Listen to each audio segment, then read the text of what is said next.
وصیت واجب ہے یا مستحب؟ وصیت پر عمل کرنے کی ذمہ داری لینے والا اگر اس پر عمل نہ کرے تو اس کا انجام کیا ہوگا؟ آئیے ان سوالات کے جوابات جانتے ہیں آج کے ایپیسوڈ میں۔ بسم اللہ الرحمن الرحیم۔ ناظرین محترم، السلام علیکم ورحمۃ اللہ وبرکاتہ۔ سبیل قرآن کے اس تفسیر پروگرام میں ایک بار پھر آپ سبھی کا استقبال کرتے ہیں۔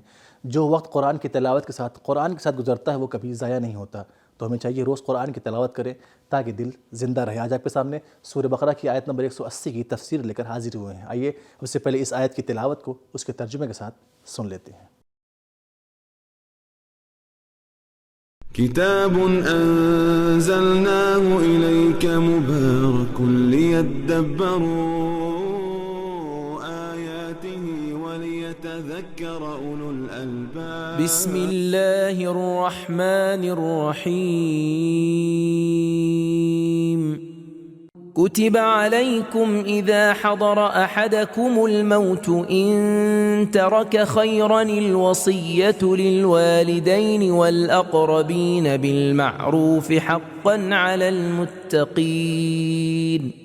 تم پر واجب کر دیا گیا ہے کہ جب تم میں کسی کے پاس آثار موت آ پہنچیں تو اگر وہ اپنی طرف سے مال چھوڑے جا رہا ہے تو اسے چاہیے کہ وہ ماں باپ اور قرابت داروں کے لیے مناسب طور پر وصیت کرے۔ یہ پرہیزگاروں پر ایک ذمہ داری ہے۔ اس آیت میں خداوند الرحمن الرحیم نے اپنے بندوں کے لیے کچھ اہم نکات رکھے ہیں۔ آئے سن لیتے ہیں ان نکات کو بھی۔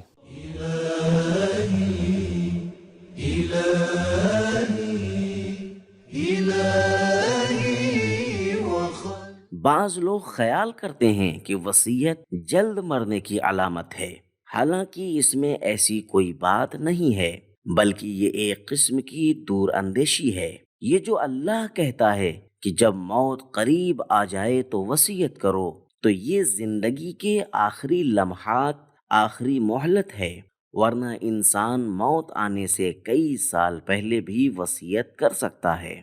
بعض علماء وصیت کو واجب جانتے ہیں، لیکن حقاً علی المتقین کے جملے سے معلوم ہوتا ہے کہ یہ عمل مستحب ہے، ورنہ فرماتا حقاً علی المؤمنین۔ آیہ شریفہ میں مال کے بجائے خیر کا لفظ استعمال کیا گیا ہے تاکہ سب کو معلوم ہو جائے کہ مال خیر ہے۔ یہ شاید اس وجہ سے ہو کہ مال و دولت یہ خیر اور نیکی کا سبب ہے۔ اسلام میں جس مال کی مذمت کی گئی ہے وہ مال حرام ہے، یا مال سے بے انتہا محبت، یا مال کو انفرادی کمال ماننا اور اجتماعی ضروریات پر ترجیح دینا ہے۔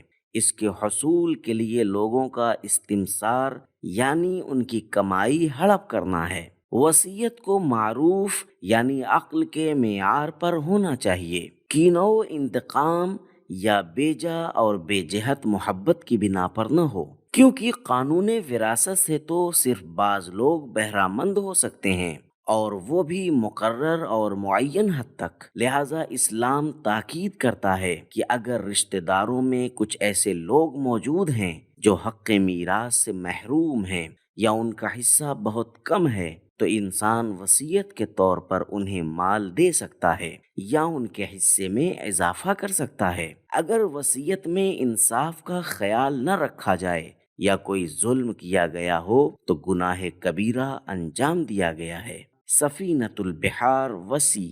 ایک شخص کے چھوٹے چھوٹے بچے تھے اور اس نے اپنا سارا مال خدا کی راہ میں خرچ کر دیا۔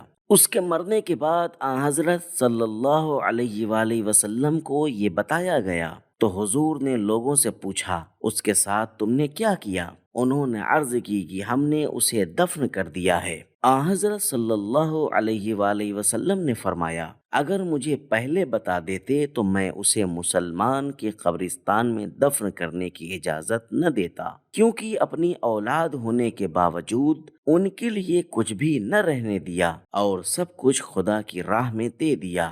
سفینۃ البحار وصی۔ وصیت ضروری اور باریک کام ہے۔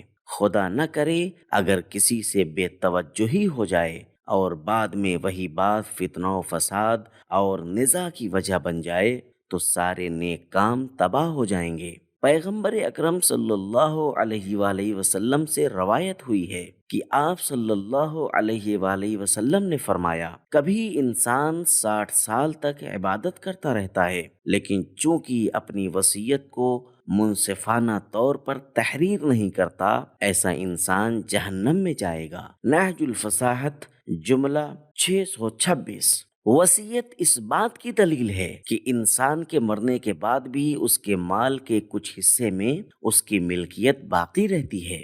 وصیت صرف 1/3 مال میں ہو سکتی ہے۔ اگر کوئی شخص کسی چیز کے بارے میں اس سے زیادہ کی وصیت کرے گا تو پھر ورثہ کی اجازت ضروری ہوگی۔ رہی یہ بات کہ ہم کس طرح وصیت کریں، تو اس بارے میں بہتر ہے کہ ہم اولیاء خدا، شہداء اور علماء کی وصیتوں کا مطالعہ کریں۔ رسول خدا صلی اللہ علیہ وآلہ وسلم نے فرمایا، اگر کوئی پہلے کسی شخص کی وصیت کو انجام دینے کی ذمہ داری لے لے اور پھر بعد میں بغیر کسی وجہ سے اسے انجام نہ دے تو اس کا کوئی عمل قبول نہ ہوگا۔ سب فرشتے آسمان و زمین کے درمیان اس پر لعنت کرتے ہیں۔ وہ ہمیشہ خدا کے غضب کا شکار رہتا ہے۔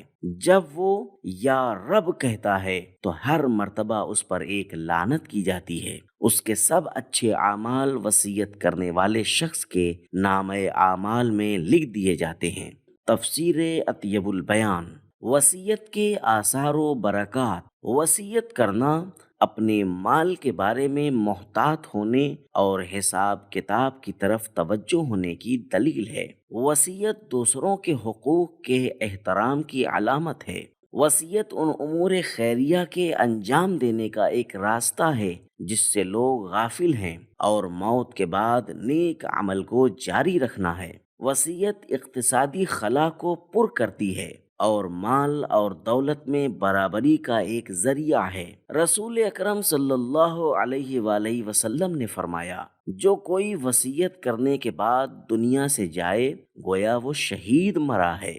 والدین اور رشتہ داروں کے لیے وصیت کرنا ایک قسم کی تجدید محبت اور ان کی قدر کرنا ہے۔ اس لیے وصیت کی آیت کے شروع میں والدین کا ذکر کیا گیا ہے، تاکہ وراثت کے حصے کے علاوہ وصیت یوں بنائی جائے کہ اس کا فائدہ انہیں بھی ملے۔ یہ بات خود احسان کے مصادیق میں سے ہے۔ وصیت کی قسمیں: واجب جیسے حقوق اللہ، حقوق الناس، نمازوں کی قضا، دوسرے واجبات کی قضا، خمس و زکوٰۃ، اپنے قرض کو ادا کرنے، لوگوں کے قرض ادا کرنے کے بارے میں وصیت۔ مستحب جیسے خیرات کے بارے میں وصیت۔ مباح جیسے اولاد کو کاروباری نوعیت، لباس اور کھانے پینے کے بارے میں وصیت۔ مکروہ جیسے مقبرہ بنانے کے بارے میں وصیت۔ حرام جیسے فساد و بدکاری کے اڈوں اور گمراہ کن کتابوں کی نشر و اشاعت کے بارے میں وصیت۔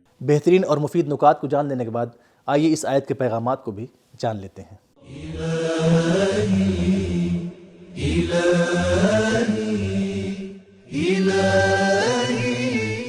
نمبر 1، موت سے اگرچہ انسان دنیا سے چلا جاتا ہے، لیکن وصیت کی وجہ سے اس دنیا میں اس کا حساب کتاب کھلا رہتا ہے۔ نمبر 2، مال و دولت اگر صحیح راستے میں استعمال ہو تو خیر و نیکی کا باعث ہے۔ نمبر 3، وصیت میں وارثوں کے علاوہ بھی والدین اور رشتہ داروں کے لیے حصہ رکھنا چاہیے۔ نمبر 4، وصیت معاشرے میں عرف یعنی معمول کے مطابق ہونی چاہیے۔ نمبر 5، وصیت نہ کرنا دوسروں کے حقوق کے ساتھ ناانصافی ہے۔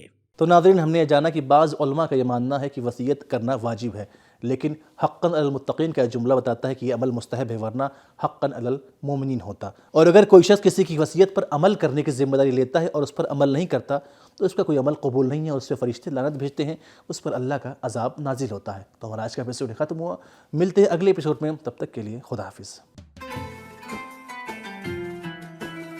سبیل قرآن، قرآنی سماج کی پہچان۔